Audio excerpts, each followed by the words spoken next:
కానీ వీటన్నిటినీ కూడా దర్శనం చేయడానికి దశావతారాల్ని చూడాలనుకుంటే అవకాశం ఉన్నది ఒకే ఒక్క చోట ఉంది. దశావతారములను దర్శనము చేయవచ్చు. ఎక్కడ చేయవచ్చు అంటే అన్నమాచార్యుల వారు చెప్పారు, ఇందరికీ అభయమ్ములిచ్చు చేయి కందువకు మంచి బంగారు చేయి.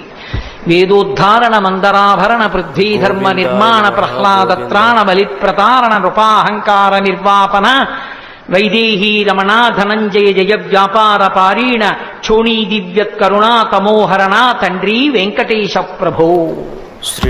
ఆ వెంకటేశ్వర స్వామి వారి దర్శనమే దశావతారముల యొక్క దర్శనం. ఎందుకంటే నకృతం దైవ సంఘైశ్చ నకృతం విశ్వకర్మణ స్వేచ్ఛయా క్రీడతే తత్ర ఇచ్ఛారూపం విరాజిత అని భవిష్యోత్తర పురాణం. ఆయనని దేవతలెవ్వరూ చెక్కలేదు, విశ్వకర్మ చెక్కలేదు, తనంత తానుగా నిలబడినటువంటి మూర్తి. అటువంటి మహానుభావుడు ఏ చేతితో దశావతారాలలో ఉద్ధరించాడో ఆ స్వామి దర్శనమే దశావతార దర్శనము. అందుకే వెంకటాచలం వెళ్ళి చక్కగా స్వామి పుష్కరిణిలో స్నానం చేసి స్వామి పుష్కరిణిలోంచి బయటికి వచ్చి ఒక్కసారి అక్కడ ఉన్నటువంటి శంకరాచార్యుల వారి పాదుకలకి నమస్కరించి అటుగా ఆదివరాహస్వామి కోవిలకి వెడుతున్నప్పుడు ఎడంచేతి పక్కన ఉన్నటువంటి పద్మంలో ఏనుగులు పద్మ కింజిల్కములను వర్షిస్తున్నటువంటి గజలక్ష్మి యొక్క దర్శనాన్ని పొంది బయటికి వెళ్లి ఆదివరాహస్వామి దేవాలయంలోకి వెళ్ళినప్పుడు స్వామి ఇలా ఉంటే ఆయన వక్షస్థలం మీద ఇలా అడ్డంగా ఉన్నటువంటి లక్ష్మి ఆయన మాట్లాడుతున్నప్పుడు ఇద్దరు గుసగుసలాడుకుంటున్నారా అన్నట్టుగా ఆయన నోటి దగ్గరికి ఆవిడ చెవి వచ్చేటట్టుగా ఉండి ఇంత చిన్ని ముఖంతో చక్కగా కస్తూరి తిలకంతో ఉండేటటువంటి అమ్మవారు ఆ ఆదివరాహస్వామి భూమిలోంచి పైకొచ్చినటువంటి మూర్తి. ఆ ఆదివరాహస్వామి దర్శనం చేసి బయటికి వచ్చి చక్కగా వెంకటాచలం వెంకటేశ్వరుని యొక్క దేవాలయం రాజద్వారం దగ్గరికి వెళ్ళేటప్పటికీ ఆ గొట్టానికి ఉన్నటువంటి కన్నాలలోంచి నీళ్లు స్రవిస్తూ తమంత తాముగా మన కాళ్లు కడిగితే ద్వారానికి అటు ఇటు ఉన్నటువంటి శంఖనిధి పద్మనిధి లోపల ఉన్నటువంటి పరాత్పరుడు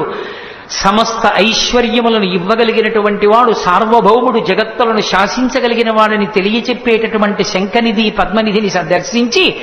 అటు ఇటు గెలలతో కట్టినటువంటి అరటి చెట్లు చూసి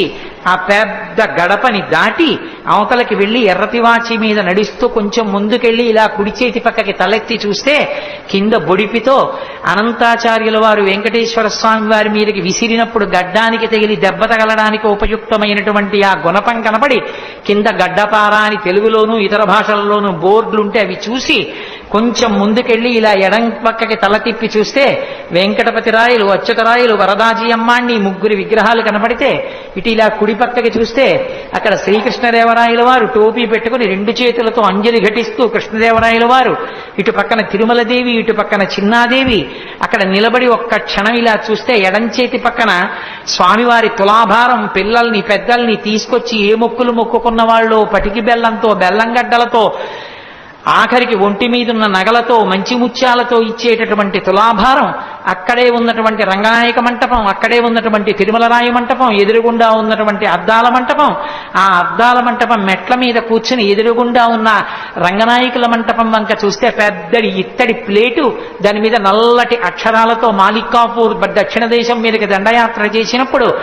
శ్రీరంగంలో ఉన్న రంగనాయక స్వామి వారి విగ్రహాన్ని రక్షించడం కోసం తీసుకొచ్చి ఈ మంటపంలో కొంతకాలం ఉంచిన కారణం చేత ఈ మంటపానికి రంగనాయక మంటపం అని పేరు వచ్చిందన్న బోర్డు చూసి మళ్లీ వెనక్కొచ్చి తులాభారం పక్క నుంచి రంగనాయకుల మంటపం పక్క నుంచి ప్రదక్షిణం చేస్తుంటే అక్కడ ఉన్న ఇత్తడి కచ్చడానికి కట్టబడినటువంటి కాశీతాళ్లు, ఆ మధ్యలో గుచ్చబడిన విజిటింగ్ కార్డులు, నొక్కేసిన నాణేలు ఇవన్నీ చూస్తూ ఆ లోపలికి చూస్తే వాహనాలు కనపడుతుంటే దాటి కుడి పక్కకి తిరిగేటప్పటికి ఎడం పక్కన కళ్యాణ మంటపం, వేదిక మీద రెండు సింహాసనాలు, ఒక దాంట్లో వెంకటేశ్వరుడు, ఒక దాంట్లో అమ్మవార్లు కూర్చునేది, గోడలకు పెట్టినటువంటి టీవీ సెట్లు, దూరంగా జరుగుతున్న కళ్యాణం కనపడదని క్లోజ్డ్ సర్క్యూట్ టీవీ సెట్స్, అక్కడ యువతలకి వచ్చేటప్పటికి ఆ పక్కన ఉన్నటువంటి ఒక పెద్ద అరుగు, దానికి అడ్డంగా ఇనప కచ్చడాలు, కొంతమంది కూర్చోడానికి చేసినటువంటి ఆ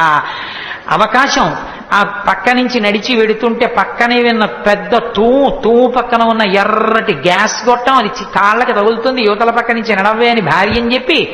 నడుస్తుంటే ఇత్తడివి చట్రాలతో కూడుకుని పిల్లలు ఇలా గిరికీలు వాటిని తిప్పుతుంటే తప్పురా తిప్పకూడదు అంటుంటే కొంచెం వదులుగా ఉన్న వాటిని తిప్పుతుంటే కొంతమంది ఆ మధ్యలోవి పైవి తిప్పుతుంటే గళ్ళు గళ్ళని చప్పుడు చేస్తుంటే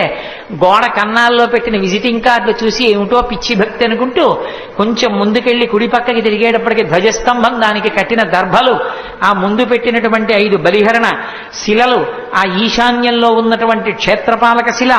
ఆ ఎడం పక్కకి తిరిగేటప్పటికి పెద్ద గడప, ఈ మధ్యనే గోడ బాగు చేస్తున్నప్పుడు ఆ గోడలో కనపడినటువంటి దేవతా విగ్రహాలకి అడ్డంగా పెట్టినటువంటి గాజుపేటిక, ఆ పెద్ద గడప దాటి కొంచెం కిందకి దిగి ఇలా పైకి చూసేటప్పటికి దేవాలయం వేరుగా